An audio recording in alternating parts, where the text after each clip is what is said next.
Incredible discoveries are made almost every day. Some discoveries are made by the advances of technology, and unexplained things popping up from the ground from centuries and millennia of erosion. Along with this are incredible places that man dares to travel in order to make these discoveries. And some things can even be found in your own backyard. Get ready to go on an adventure as we discover incredible things and travel to incredible places. Wadi alHitan. In one of the driest regions of the world that gets just a few inches of rain a year, something very unusual started to emerge from the shifting sands of the Egyptian Sahara Desert. It might not seem like the place you would find the fossils of whales, but these fossilized remains have been popping up from the sands, and you won't believe how old they are. This mysterious part of the desert was once the Tethys Sea, some 50 million years ago. A place called Wadi alHitan, or the Valley of the Whales, contains the fossilized bones of an ancestor to modern-day whales. The Archaeoceti, which means ancient whales, were found here and are some of the earliest forms of whales to emerge. The order cetaceans include whales, dolphins, and porpoises, evolved from land-based creatures that had legs. You probably didn't know that, and some species of whale and dolphin have a phantom hip bone where their legs once attached to the body. The amazing thing was that some of the Archaeoceti skeletons that were found in Wadi alHitan have their legs, complete with their toes intact. It's a look into the evolutionary past when legs for whales became unnecessary, and while they were still adapting to their ocean environment. The place is visited by tourists and paleontologists alike since fossils were first discovered in 1902. It must be a very interesting and surreal experience to walk along the desert sands and see the fossils of these creatures while realizing that the whole place was once covered in water millions of years ago. Namus. This is probably one of the most remote places that you'll never find without a good guide. It's a mysterious place that is located in Libya, deep in the Sahara Desert, and almost at its geographic center. It is a place called Namus and is the treacherous and forbidden landscape of an extinct volcano crater. From space, it looks like a black spot in the middle of nowhere on top of the white desert sands. Wide deposits of black ash stand out starkly. But it's not just a volcano crater. Namus hides three small colored saltwater lakes on the caldera floor next to a 400-foot-high cinder cone which is responsible for the black ash. The name Namus means oasis of mosquitoes, or the crater of mosquitoes. And for good reason. The lakes are infested with mosquitoes.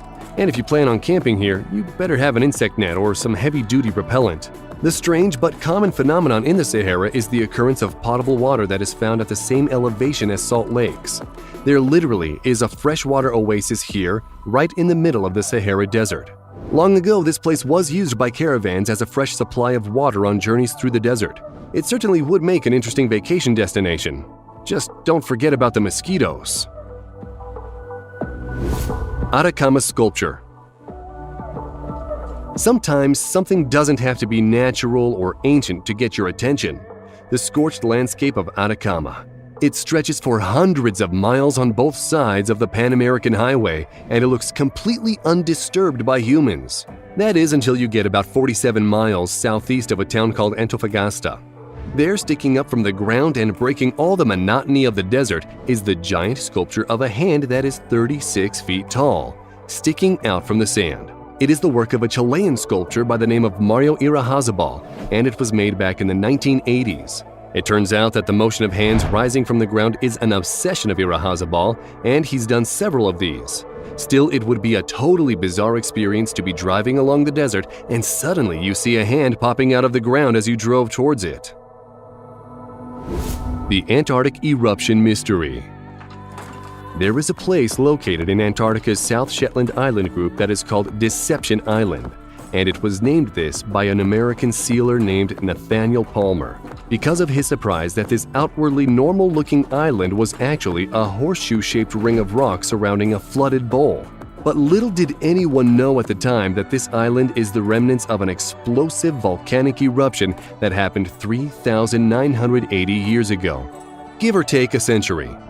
Islands like this are created when enormous volumes of magma rush out of the fiery depths, and the rocky roof of the island, which is no longer supported by the buoyant magma, is ripped to pieces and collapses in on itself, forming a cauldron-like shape called a caldera. Volcanologists know that Deception Island was once the site of a cataclysmic eruption that left a 4.3-mile wide hole in the middle of the island. That would take an enormous amount of energy. It is said that it is the largest eruption to take place in Antarctica in the last 12,000 years. The volcano is still active and has modestly erupted around 20 times since the 19th century. Some scientists warn that just because there has been calm since 1970 doesn't mean that the volcano is extinct. The deep Antarctic. If you were looking for a place to hide that is 1,000 miles away from civilization, then Antarctica would be the place you would want to go. Some Google Maps users first found what looked like small holes in the ice. No, aliens haven't landed, that we know of, but actually there is a German summer-only polar research station nearly in the middle of the frozen Antarctic called Konen Station that can accommodate here up to 20 people. The station opened on January 11, 2001 and is located 470 miles from another amazing German Antarctic research station called Neumayer Station 3. The station is unique and is built on steel legs that allow it to be jacked up or down depending on the snow levels. If you're wondering why anyone would want to be out there, it's a logistic base for an ice coring project called EPICA, European Project for Ice Coring in Antarctica. Lost Civilization Relic.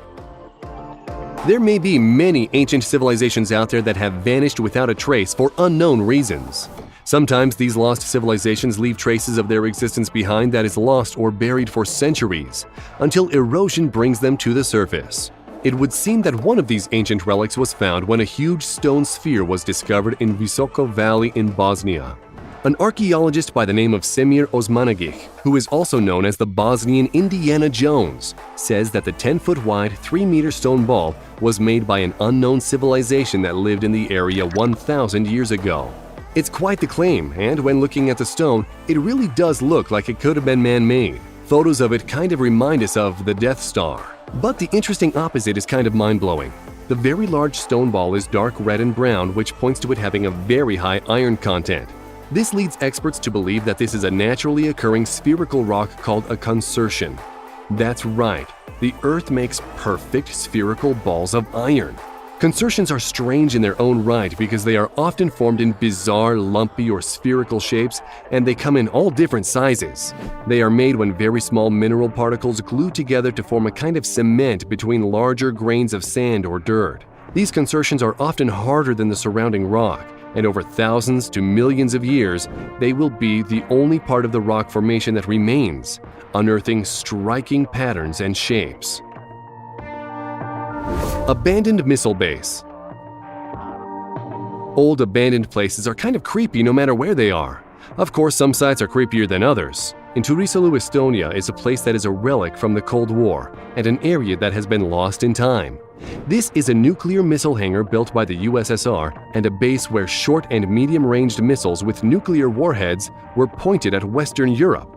There isn't much information on this discarded Soviet-era missile base, but it did house anti-aircraft missiles and had many launch pads. All that is left now are empty hangars which were built around the 1960s. The entire base has been neglected for over 27 years now, and there isn't much to see. No magnificent ruins or any romantic war relics. Aside from the hangars, only the deteriorated shacks and sheds remain. A sort of no man's land. Only the beauty of the wasteland and modern ruins.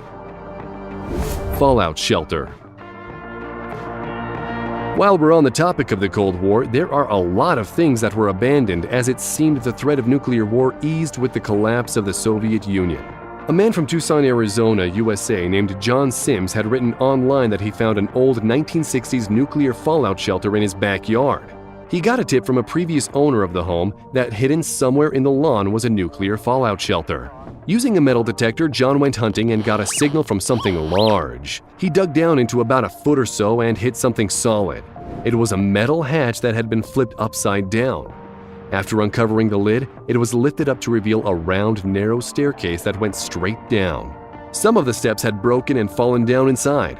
But climbing down inside, John could see that it was a fallout shelter made of concrete, which had a domed fiberglass ceiling. It seemed a bit creepy and old. Now that it's been found, the new owner plans to return it to its original glory. Just think what kind of man cave this could turn out to be. Scientists couldn't believe their eyes when they found the remains of King Richard III. The last king from the House of Plantagenet, and also the last English king to perish in battle, King Richard III was slain in the Battle of Bosworth Field in 1483. No one knows where the king was buried, and a well-known story says that a mob threw his remains into the river. No one had ever found the king's remains. However, some researchers had said that the king might be buried in the Greyfriars area of Leicester. And in the spring of 2011, Philippa Langley of the Richard III Society approached Leicester City Council at the University of Leicester Archaeological Services to commission an excavation of the Greyfriars Social Services car park site. The search was on for the old Greyfriars Church, and the car park was torn up. Some thought that the chances of finding the remains of Richard III would be very slim. The amazing thing is, not only did archaeologists uncover the old Greyfriars Church, but they also found a skeleton with battle wounds and a curved spine. The bones were carbon dated and well studied. Richard had scoliosis, which accounted for the curved spine, and there were 10 major injuries to the skeleton, which accounts for Richard's untimely end. We hope you enjoyed this video. Let us know in the comments which one of these was your favorite. And if you liked the video and don't want to get left behind, click the subscribe button and turn on notifications so you're the first to know when a new video arrives.